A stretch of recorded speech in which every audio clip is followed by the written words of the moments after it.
The investigation procedure also required for recording the evidence, okay, and then the investigation procedure also required for observation and recording of fragile, perishable or transient evidence. Transient mean it is not permanent evidence, so the evidence can be interrupted, can be interrupted easily. So you have to take a quick action in order to get the I mean the proof of the accident as soon as possible. Okay, such as the instrument readings, control panel setting, weather and other environmental condition, chemical stains and skid marks. So you have to get the evidence as soon as possible. So if you fail to get the evidence as soon as possible, then there is a possibility for you to lose the evidence, or the evidence maybe can be interrupted. So this is the thing that you have to do. You need to have the procedure for recording and also the procedure for observation and recording of the evidence. Alright, so this is the example for the investigation kit that you need to have before the accident happen in the workplace. So the first one is the camera and video camera, cassette and tape recorder, flash and batteries, mobile telephone or walkie-talkie, a clipboard pre-printed form, to help you to make a documentation or report on the incident, and then you need to wear a PPE, so PPE such as what, safety vest, safety helmet and safety shoes, or it depends on the types of accident lah. If it involved with a hazardous chemical, then you have to maybe you have to wear a mask, N95 mask, or maybe you have to wear safety goggles, or maybe you have to wear what,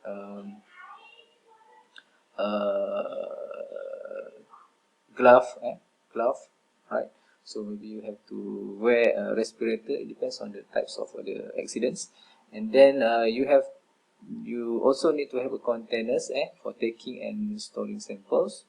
And the most important thing is the barrier tape, barrier tape. So you have to confine the area, you have to confine the area of the accident, so that outsiders cannot come inside the at the scene of the accident lah.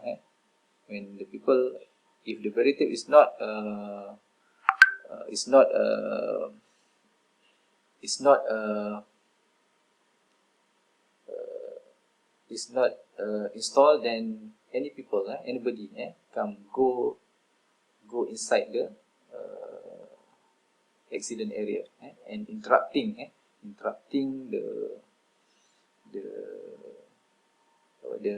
evidence, the evidence of the accidents, so that you cannot get the real situation of the accidents, the real situation of the accidents, if the accident area is got interrupted.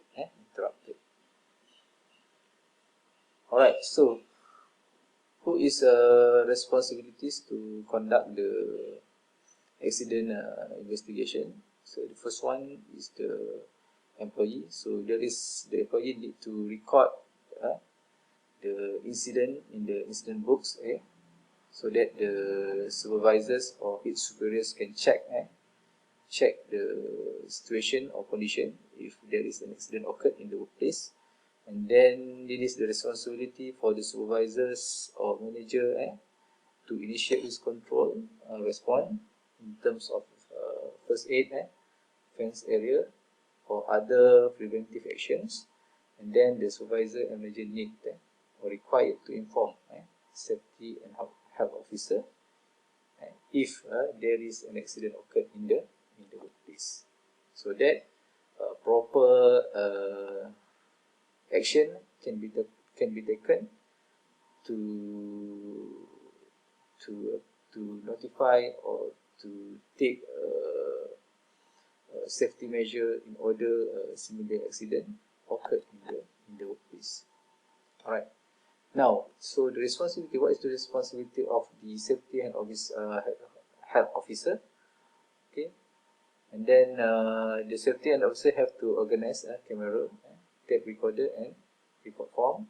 Okay, so they have to check the line management report, and the SHO has to investigate if the incident is serious and required to notify authorities such as DOSH, okay, Department of Occupational Safety and Health, okay, Department of Environment, DOE, and police staff if there is a requirement on that situation, if it is serious accidents.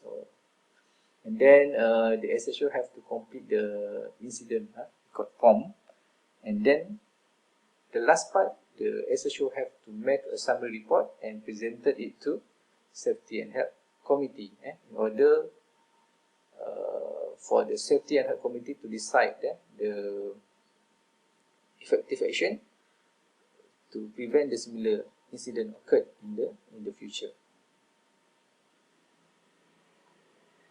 So what is the responsibility of the investigator? So investigator, when they have already given the proper training, so the investigator need to come and visit and also survey the incident scene. So when the investigator receive the report or notification from the witness or from the SHO, maybe from the supervisor, then he has to come to the incident scene as soon as possible.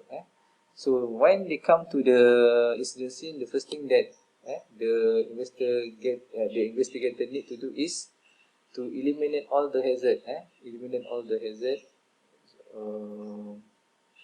at the incident scene. So this step is required because we don't want to expose hazard to the other workers who doesn't involve in the accident. So we don't want to expose hazard to other workers now. For example, if there is a spillage of chemical, when the investigation has been carried out, when the evidence has been taken, then the hazardous spillage on the floor must be removed or cleaned as soon as possible, in order to prevent other people will get the same injury due to the spillage hazardous chemical on the floor. So this is the things that you have to do. So for example, this eliminate hazard. For example, this control of chemical, de-energize. So let's say it involved with the electricity, then you have to de-energize the equipment or object, and then another things the SHO have to depressurize if you are using very high pressure equipments, and then the scene area need to be light up and need to be shut up, and also have to give a proper ventilation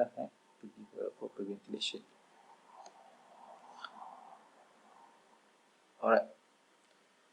So now we move on-site investigation strategy.